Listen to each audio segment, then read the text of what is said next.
Hello, everybody. Welcome to our second panel of the evening, and welcome to DCon on VIP night. Thank you so much for being one of our VIP guests.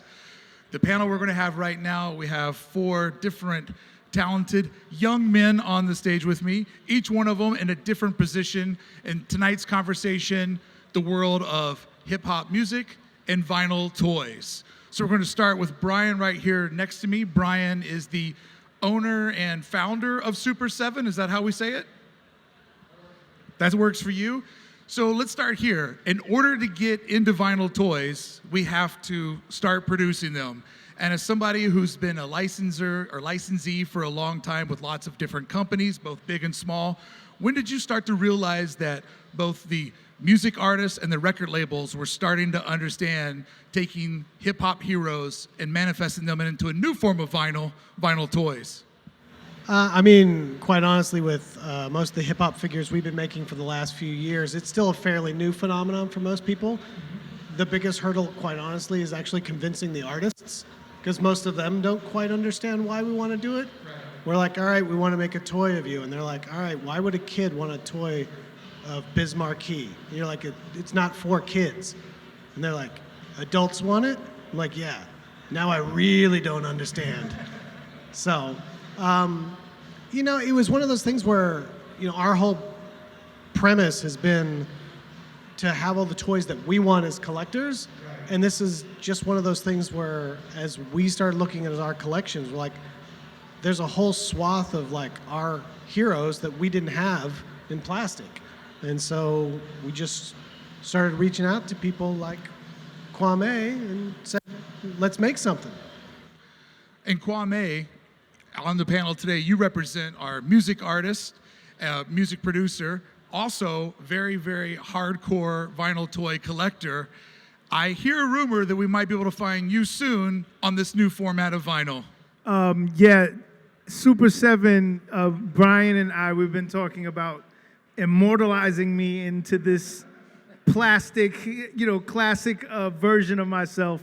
And for me as a toy collector, that is probably, and this is not even a gas up or anything, it's bigger than getting a Grammy or something like that, because it's something that I've done music and I've loved music my whole life, but I've collected toys even before that. So to be able to have something that represents that and the music at the same time, I think is amazing.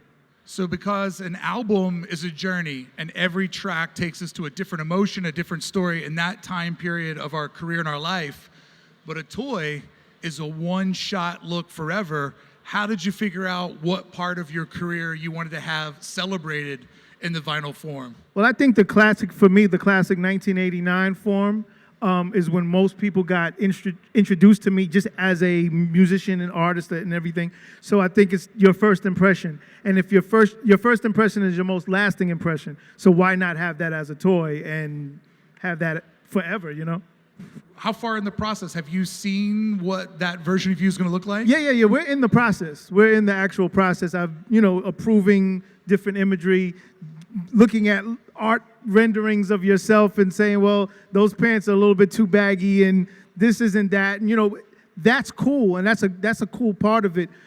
And it's almost surreal because you're seeing yourself in this third party form and you want to critique it. But I'll give you a perfect example.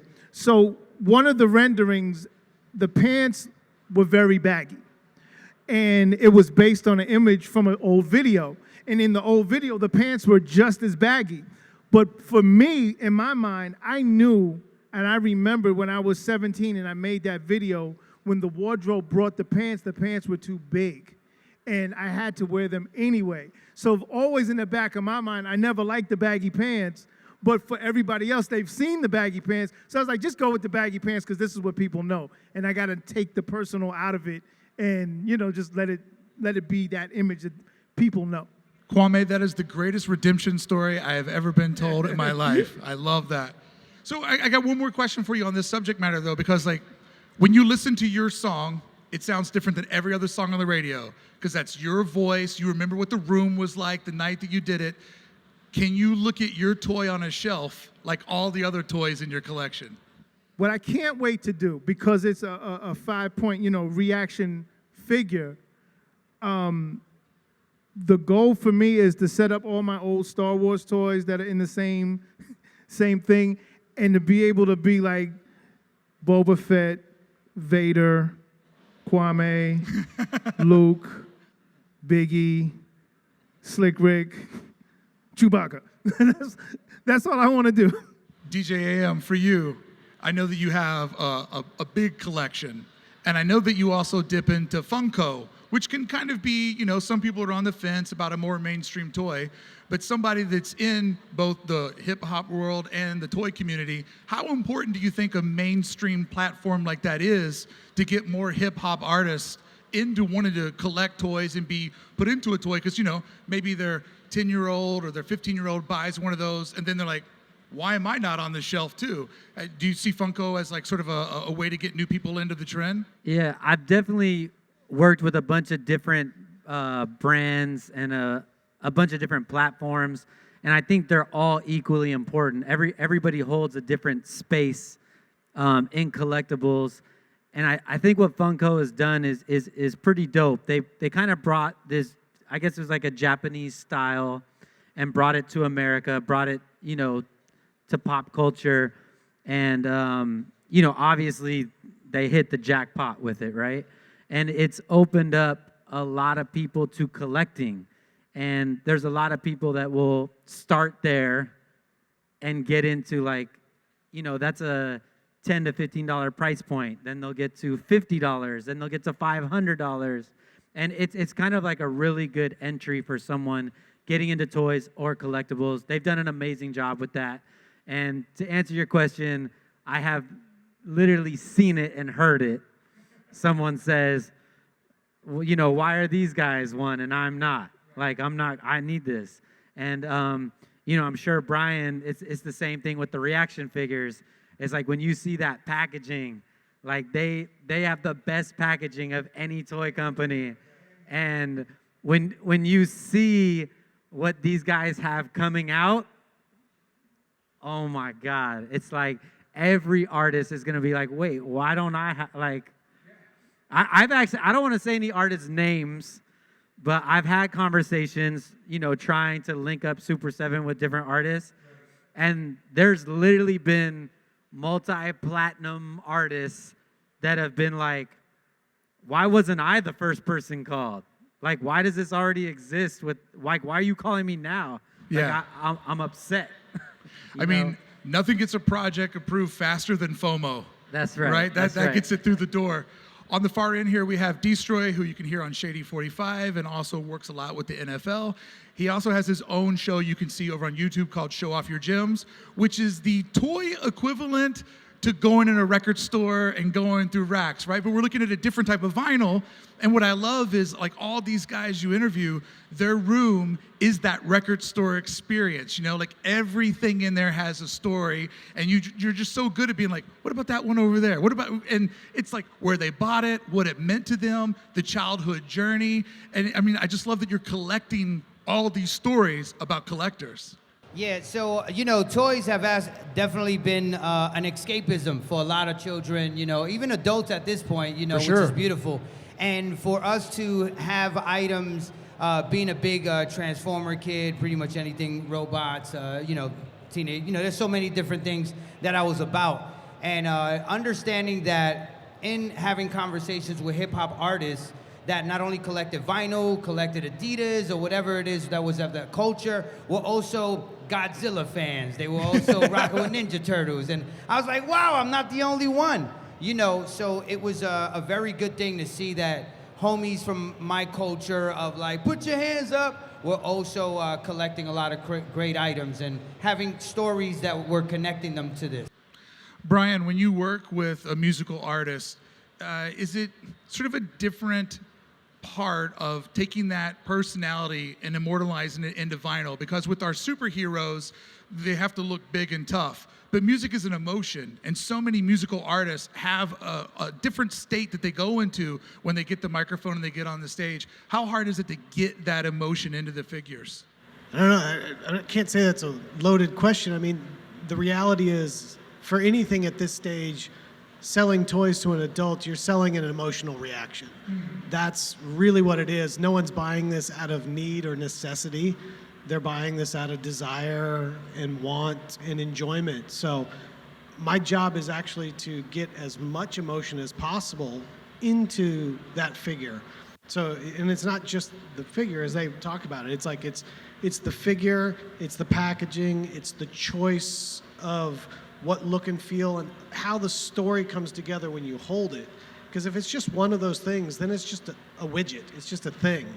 But when you can put the whole story together and somebody just picks it up and it takes them back to being 13 or 15 or that record that meant something to them in college or whatever, like they just transform inside, and that's what we're trying to do. Yeah. Kwame, with you as a collector, every collector has their rules on, because you got to set up rules or then you're just spending money like a crazy person. Give us a couple of your guidelines on how you figure out, is this worth an Apple Pay or not? Okay, so my first rule is to ask myself why I keep doing this. So like I try to, it's like a dual personality. You walk in, I walk in, say for example, I walk in the Super 7 booth and I know what's coming. I see things and I know in my mind, okay, you're gonna spend this amount of money. And then the good guy comes out and goes, so do you really want to spend like $500 like right now? And it was like, well, no, don't worry about it. And so you have these conversations with yourself, but then you take this stuff home. And my one rule was to never take it out the box. Oh. Like I don't, for some reason, I just can't bring myself to taking the toy out of the box. And just having a real quick, like 1 second conversation, Brian leans over and goes, you know you got to take him out the box. I'm like, wait. Because we were talking about we have no space. And the only way to make space is to take him out the box. But I just can't bring myself to doing it. So now it's going on 4 storage units of toys, and it's like, okay, so I'm literally paying another mortgage at this point.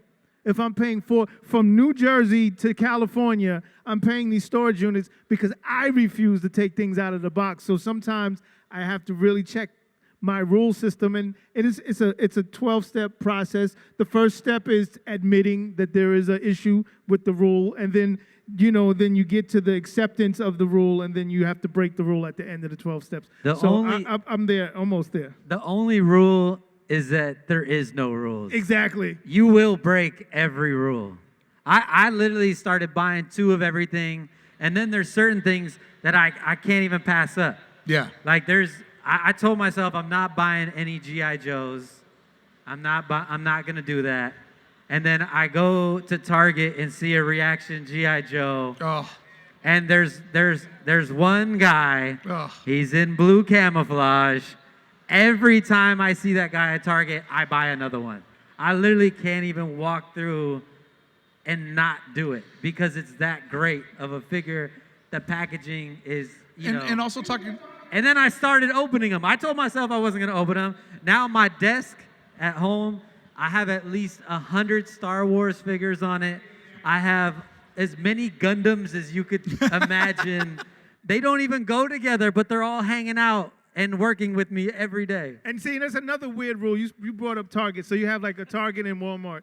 And, if you're in a relationship, you have a wife or girlfriend, whatever, and they send you on a Target run, get some toilet paper or whatever. And you say to yourself, I'm just going to go into Target and I'm going to get the toilet paper and I'm going to leave. But no, you make the beeline. It's like an automatic response. You could have been in the toy aisle 2 hours ago, but for some weird reason, you find yourself back in the Target toy aisle just in case you missed it, and then you still have to buy something. It doesn't matter. It's like you're compulsed. I'm pretty sure at this point, me and Kwame together have more toys than any Target in America. If you walk in, however many toy aisles they have, me and Kwame probably together have more toys than that. It's a bad thing. D-Stroy, with you interviewing so many people, right? And you're talking to a lot of people about something that they're maybe not famous for, right? They do one thing and you're talking to them about this side hustle, this side collection. Like, think about all the Kwame fans that have no idea that he's got 4 storage units and he's cruising past the toy aisle like a guy looking at a prostitute. The toy creeper, do you feel like often you're taking your subject and just introducing a whole new audience to vinyl by hearing one of their heroes methodically tell you about their obsession? So it happens almost immediately where I get people who will send me pictures of something that was shown on the series where they're like, I got it, I copped it, I bought it. And that's a great thing, right? Because what I want to do is kind of like just elevate and bring more of a spotlight to the culture. And I think this is a wonderful, whole new world for our culture to be in, with a lot of love and support to what Super 7 is doing. It like validates my heart so much because I think I care so much about the culture that when I see what they do, and right. not only packaging, but what the things he say about it, I just want to encourage more human beings to be like, yo, I know you got the album, I know you got the CD, but do you got the toy? You know what I mean? I want that because I look at, I look at Raekwon, Slick Rick. Those are my superheroes. Right. I'm sitting next to one of the best logos to me. I used to draw it, with this thing on the hat. I actually had the thing on my head, the little blonde streak. But this is how I looked at these individuals, and that's how I feel the way we looked at, Superman, Spider-Man, the Smurfs, Fraggle Rock, whatever it is. Right. Hip-hop should be received in that way. Can I I love that. jump in real quick? Yeah. So also, there's something that I do every week on Instagram, and it's partially inspired by what you do with the Show Off Your Gems. I do a thing called Toy Tuesday, and it's just basically showing whatever toy I got that week or whatever, but it's more so telling people that this culture of ours is okay. And that's another thing. It's just like what you're saying, that you're introducing the culture to people as far as the music and the toys and the relationship. There's a lot of people that want to collect, that wish they could collect, but they think, well, if I bring this toy home, they're gonna think I'm corny, or they're gonna think whatever. And it's like, nah, we do this. There's so many people in so many walks of life that love this culture so much. It's not a problem. What up, E? What's going on? It's not a problem. My man Eric from Bait right over there. It's not a problem. It's like, come on, join us. We are everywhere. Kwame, when you take the toy out of the box... What did you say? When you take the toy out of the box? What? When you finally take the toy out of the box? When I was 10? What do you For Christmas? Do you keep the box? Yeah. So you're not really saving space. Oh man. No, the box will never get thrown out. Like never, I will never, unless it's like a bubble card that you gotta rip the front off. And if that's the case, it's never coming out. Or I'm getting 2 and I'm taking 1 out and keeping 1 in. But yes, it's going back in the box. But I love that you talk about the emotion goes beyond the figure, and you talking about G.I. Joe. Good friend of mine, Jason Edmonston, painted a lot of the packages. amazing. And he did it just like the ones that seduced us when we were like 8 years old, right? And I love that you go so far out of your way to like bring back that nostalgia past the figure, even on that trade card, because that meant so much to the consumer at that time. I mean, that's what it all comes back down to. Like in the case of Jason Edmonston for G.I. Joe, the reason he became an illustrator was studying the paintings on G.I. Joe cards. So having him do the paintings for the G.I. Joe cards now, 40 years later, is full circle. So, we just try to make sure that there's a reason for what we're doing. It's not arbitrary.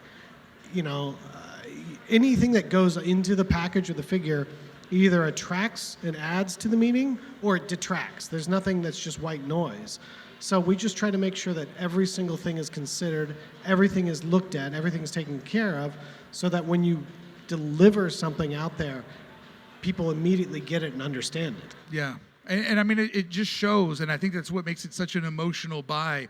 DJ Amen, my question for you is that you really got excited, I mean super excited, about the Run the Jewels release. were you a shareholder in that project, or was that just a come on. dream project for you? Come on, he's setting you up. Come on, he's setting you up. Just hit it. I just hit it? Okay. So a good friend of mine, Will Bronson, is part of the Run the Jewels management, and me and Will have worked on a bunch of different projects in the music space over the years. And I kind of went to them, they've done so many amazing things, Run the Jewels, Killer Mike, LP. And I went to them and I said, hey, you guys do all this cool merch. Like, have you guys thought about this? And they're always down to do really cool, exciting projects. And so around that same time, kind of coming into the Super 7 world, I got a hold of the team over here, and it turned out that Brian Flynn is one of the biggest Run the Jewels fans. Like from day one all the way back to the old stuff before all this. No, we're going back to company flow. Yeah. So when this conversation came up, I couldn't believe that all the stars had aligned in the way that they did. And it took a while because this was like literally when the pandemic was starting. We were having these conversations. And it is by far one of my greatest achievements, bringing Brian Flynn and Run the Jewels together. I mean, so that this plastic goodness could come to the world. Well, you almost broke the button on your Instagram. You were posting so much. I literally found every single person that bought one and reposted them the day that they got theirs in the mail. I went and found every single one and reposted it. That's great, because man. I wanted to not only share that joy with them, but show everybody in my world that these things were happening. Yeah, I mean, and that was one of those things where it was one of the, just how are we going to get in touch with them? Like, there's no conduit for us to get to Run the Jewels. And then DJ Amon shows up, is like, I know a guy. Yeah, I know a guy. What's up? I know a guy. And so, yeah, I mean, and there's more to come. Yeah, I don't know. Jen's there, the boss is here, so we can't really say too much. But there's some cool Run the Jewels stuff coming from Super 7. And when I say cool, it's awesome. I mean, the thing I know about DCon is everybody here is like a guy away from the guy or gal. Like the Rolodex goes deep here. D-Stroy, as somebody who interviews people, you really, really have to like study somebody before you interview them. And because you interview people about their collections, what do you think somebody's collection says about them? And are you often surprised at the end of the conversation? I see some of the most amazing things. I seen a guy buy a pair of sneakers that were stolen from him. Yeah, like 10 years before. And he knows because inside the tongue he wrote his name. Wow. Because his mother used to tell him to write his name. So I've seen a lot of amazing things, and I think it's one thing I'm trying to convey is passion. So the things that we collect are things that we're passionate about, right? It's escapism for us, as I said earlier. And when you look at it, when you're looking at people's collections, be it hip-hop, be it wrestling, be it Godzilla, whatever it is, it's just something that I want them to convey why they love it. Because somebody else is going to listen and be like, I think I love that too. For all those who get into the graffiti art form, the breaking, the MCing, the DJs, these are all the elements that form the culture that I'm in love with, right? Yeah. So when I'm talking to someone who is in love with something totally different, I admire it because it makes them smile, it makes them happy. And if there's anything I want to do is encourage people to smile and enjoy everything. It's also such a good learning moment, right? Like if somebody's passionate about collecting something, they'll tell you everything about it. Like I talked to a guy once who collected sprinklers, and he thought it was neat that each one of them did the same thing in a different way, and he had hundreds of sprinklers. And I could have asked him questions all day long. So I'm like, this is the craziest yet coolest thing I've ever heard. Brian, you told me the story about the Run DMC blue pants. Yeah. I've said that story to like thousands of people already with that one conversation we had. I've been like excited I'm like, I know something, and it's always great to have these little like Easter eggs, things, whole new experiences with our collections that we can have that we didn't know, or, something was done. Oh, this exists? I want in. Oh, Brian's collection's insane. I remember the last time I was at his office, he's like, you see this skateboard deck?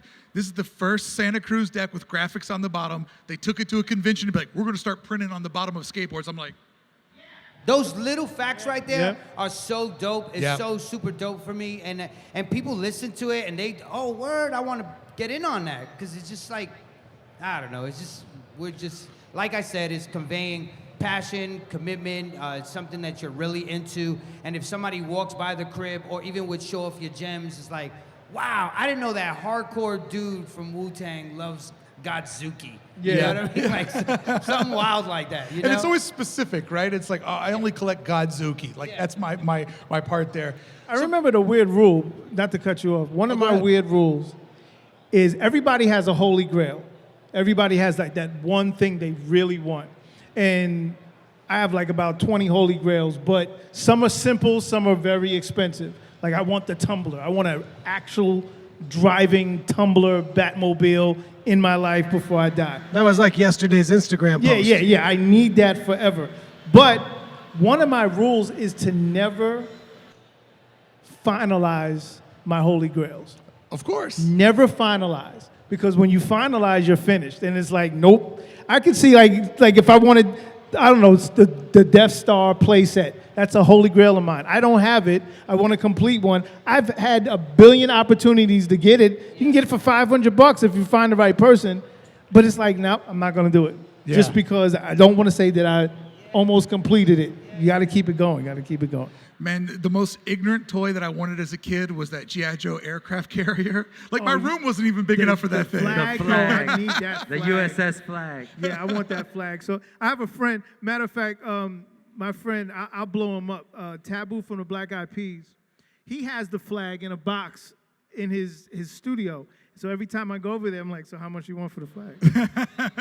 you gonna sell it or not? And I press him. One day, I swear to God, I'm gonna have that flag, just because I coerced him into getting me the flag. And he's going to buy another storage unit to put it in. No, that goes somewhere in the middle of the living room and causes all types of other kind of drama. That thing is big. Yeah, that's its own storage unit. Brian, when I first got into collectible vinyl, it was already really paired up with hip hop and that particular culture. But I know that you have gone out of your way to sort of introduce other genres of music. Like, I know that you did a collaboration with Revelation Records, Gorilla Biscuits. How have other genres looked at this versus how hip hop has really seemed to, from day one, get it, absorb it, and become a big part of this community? It's been interesting, especially we started off on the punk side, which is where we all came out of, especially in the New York hardcore scene. And the irony was, it was just the same thing like D-Stroy talks about it. We were just like, hey, we're thinking about making a toy out of that mascot. And they're like, oh yeah, you should see my G.I. Joes. And you're like, wait, what? All these old gnarly, head to toe tattooed guys, they all have toy collections. All of them. All those hard Lower East Side dudes, they all have toy collections. That's amazing. DJ Amen, for you, being a DJ, it's taking this and mixing it with that. When you walk around DCon, there's so many artists here taking their platform, putting pop culture on it, taking pop culture, ripping it apart, putting it in a painting. Like, it looks like music sounds. Tell everybody how much fun and inspiration you get from walking around here and just looking from booth to booth. I have a lot of friends that I invite to come out here from New York all the way, the Bay, everywhere. And I tell them that the reason I come to DCon every year is to just be inspired. This is the most inspiring convention when it comes to toys and art and merch. And I just love walking around. I think I've been to every convention this year, like the big ones. Yeah. Yeah. So out of all of them, this is my favorite convention because I get to see people that are just, they might not even have any money, but they put their all into having a booth and creating their dream piece of plastic. Right. And they want other people to see that passion, and hopefully it rubs off on them, right? It's very blue collar, like hip hop itself. Yep. You know, there's not a high entry point to get into being here That's or right. you know being with your And friends on the street. You're gonna find the next person here, and a lot of the inspiration I get, I carry it all year. Like I get so many ideas in these 3 days that I try to execute on that till the next DesignerCon. Yeah. D-Stroy, with you telling your story and talking to so many different people, I would love to know, like, when you're getting into a new figure, like something that you didn't lust after as a kid, when you find something new, what's that detail to you that just makes it feel authentic? Like, you're like, this is something that I got to get behind. You know, a lot of things is when there's like that thought you didn't think about in regards to like if a figure is made, that's one thing, but the card looks amazing if there's a story being told on that, where it's like, you remember we're kids who used to read cereal boxes. Oh, yeah. Oh, you know yeah. what I mean? I used to look at the credits in records and think BMI and ASCAP were gangs.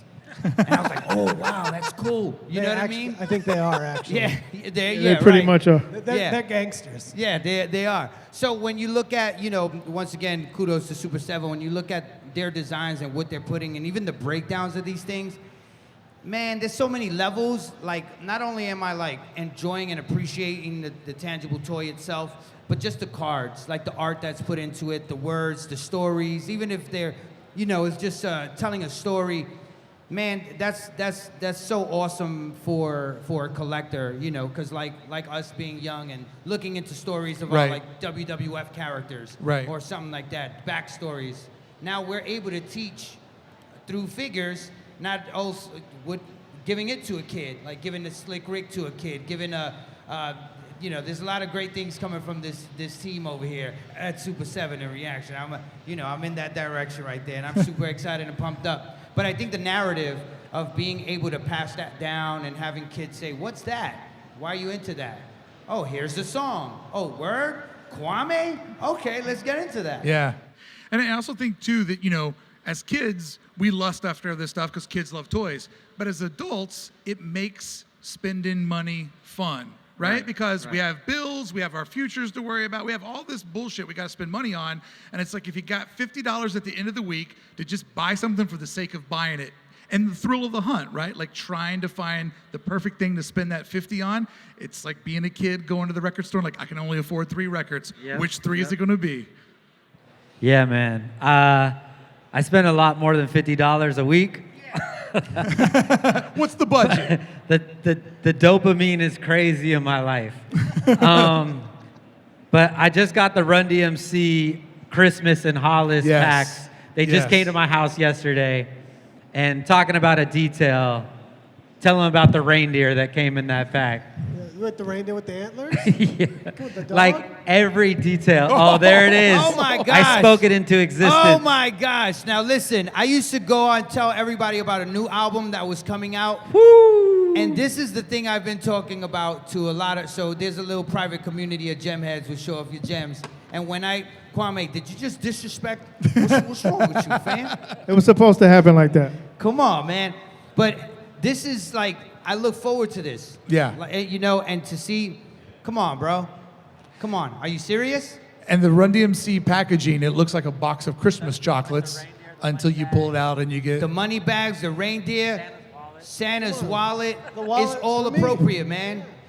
And all these homies, like, come on, like Jam Master Jay, like, in this, you know, because this is like superhero level. For sure. It is super. Think about this is, and it's not because you're here, Brian, but it is because you're here. The packaging says everything. Like for example, when I was a little kid, pre-popular hip hop, we had Sugar Hill Records and Enjoy Records, and the logo of the Sugar Hill record and the logo of the Enjoy record. You didn't know what was on that record, Right, but right. that logo stood out so much, you would go to the record store and just buy it. And then you would hear Furious 5 or Spoonie G or whoever. And I liken that to the packaging of Super 7 because Super 7 makes the packaging nostalgic and recognizable enough for the people who know what it is to want to buy it. But it also, I've seen little kids in Target, for example, and I'm not trying to pump up Target because I mentioned them like 3 times already, but I've seen little kids in Target buying like some of these reaction figures or just whatever, it could be an Ultimate figure, whatever it is, because it looks so cool. And it's like, I don't know, they might not even know who Run DMC is, but the packaging just looks super cool. And you don't really see that anymore. And the packaging is an art to itself. So, Right. That's just amazing, man. That's just, I once... Every Christmas morning, you know, I was born in the 80s. Every Christmas morning, I wake up and I play Christmas in Hollis as loud as possible. Yeah. Every Christmas morning, my entire life, pretty much. So this right here is crazy that this exists. I once heard it described about a poster or packaging, or remember back when Atari 2600, you just got that one image on the box? That artwork was done properly if the game was a letdown compared to that artwork, right? Like the hype is so big when you're that kid with one thing that your grandma will buy you, and if that packaging is so shining, you pull it off the shelf, that packaging has won. Ryan, how hard is it to pair the visual artists with the packaging to represent the toy?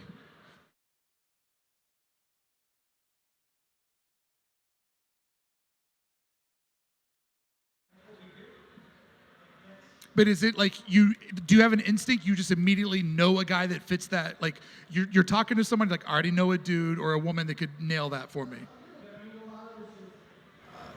That's one of our specialties. That's what we focus on. That's what we pay attention to. So when we start sitting down thinking about what those packaging could be, you know, we spend a lot of time hammering out the right idea. It's like same thing, you know, if we're talking about Christmas in Hollis there, like the garlands or the gold ropes, like it's funny and appropriate all at the same time. It's like, I don't know.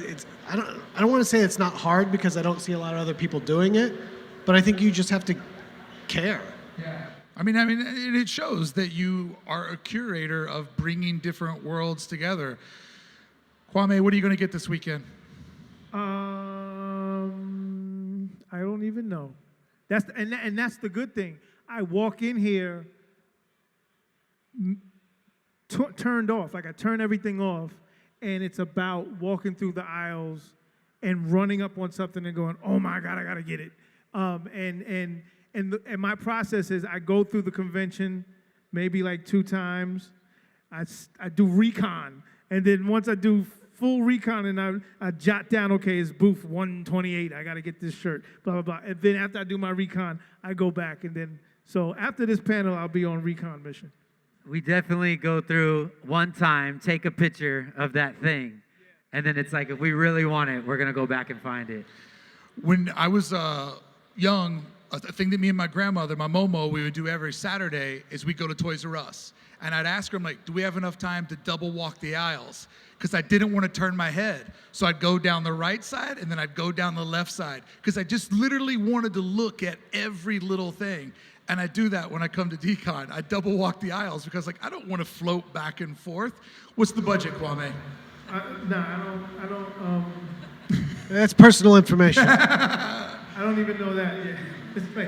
Because I walk in, the thing is this. Thing is nothing. This whole conversation is stressing me out. Yeah, I walk in here and I'm blown away, bro.